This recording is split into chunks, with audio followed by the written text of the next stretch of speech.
اعوذ باللہ من الشیطان الرجیم بسم اللہ الرحمن الرحیم اذ قال له ربه اسلم قال اسلمت لرب العالمین۔ سورۃ البقرہ آیت نمبر 131۔ حضرت ابراہیم علیہ السلام کی کامل سپردگی۔ اذ قال له ربه اسلم، جب ان کے رب نے ان سے کہا سپرد کر دو، یعنی اپنے آپ کو اللہ تعالیٰ کے سپرد کر دو اور اپنی خواہش ارادے کو اللہ کی رضا اور خوشنودی میں فنا کر دو۔ قال اسلمت لرب العالمین، وہ بولے میں نے اپنے آپ کو پروردگار عالم کے سپرد کر دیا اور اپنے نفس کو درمیان سے نکال لیا اور کامل طور پر اپنے آپ کو اللہ تعالیٰ کی فرمانبرداری میں اور سپردگی میں دے دیا۔ آیت کا میسج آپ کے نام۔ حقیقی اسلام یہ ہے، حقیقی اسلام یہ ہے کہ اپنی اغراض خواہشات سے بالکل خالی الذہن ہو کر انسان کو اس کی تلاش ہو کہ حضرت حق جل شانہ کی رضا کس کام میں ہے اور اس کا فرمان میرے لیے کیا ہے۔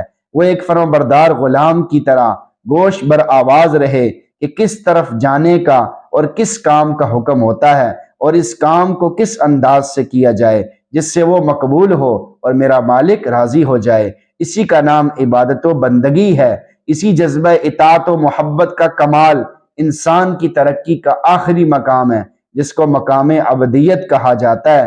یہی وہ مقام ہے جہاں پہنچ کر حضرت ابراہیم علیہ السلام خلیل اللہ کا لقب پاتے ہیں اور سید المرسلین خاتم الانبیاء صلی اللہ علیہ وسلم کو عبدنا کا خطاب ملتا ہے۔ اسی عبدیت اور اطاعت کے ذیلی درجات پر امت کے اولیاء، اقطاب، ابدال کے درجات دائر ہوتے ہیں۔ خودی کو کر بلند اتنا کہ ہر تقدیر سے پہلے خدا بندے سے خود پوچھے بتا تیری رضا کیا ہے۔ تو نہ ختم ہونے والی خواہشات انسان کو تباہ کر دیتی ہیں، انسان سے نماز چھڑا دیتی ہیں، روزے چھڑا دیتی ہیں، اللہ کے احکامات کی طرف آنے نہیں دیتی، قرآن کی طرف نہیں آنے دیتی۔ خواہشات ہیں کہ مجھے دنیا کی یہ چیز مل جائے، وہ چیز مل جائے، اسی وجہ سے آدمی نماز چھوڑ دیتا ہے، روزے چھوڑ دیتا ہے، اللہ کے احکامات کی پرواہ نہیں کرتا۔ وجہ کیا ہے کہ دنیا کی خواہشات کا اتنا غلبہ ہے کہ ہر وقت اسی کی سوچ میں لگا ہوا ہے۔ صبح ہوتی ہے تو اسی کی سوچ ہے، دوپہر ہوتی ہے تو اسی کی سوچ ہے، شام ہوتی ہے تو اسی کی سوچ ہے، سردی ہے تو دنیا کی خواہشات ہیں، گرمی ہے تو دنیا کی خواہشات ہیں۔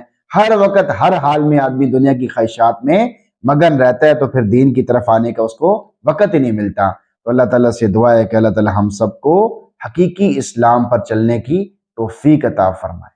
آمین۔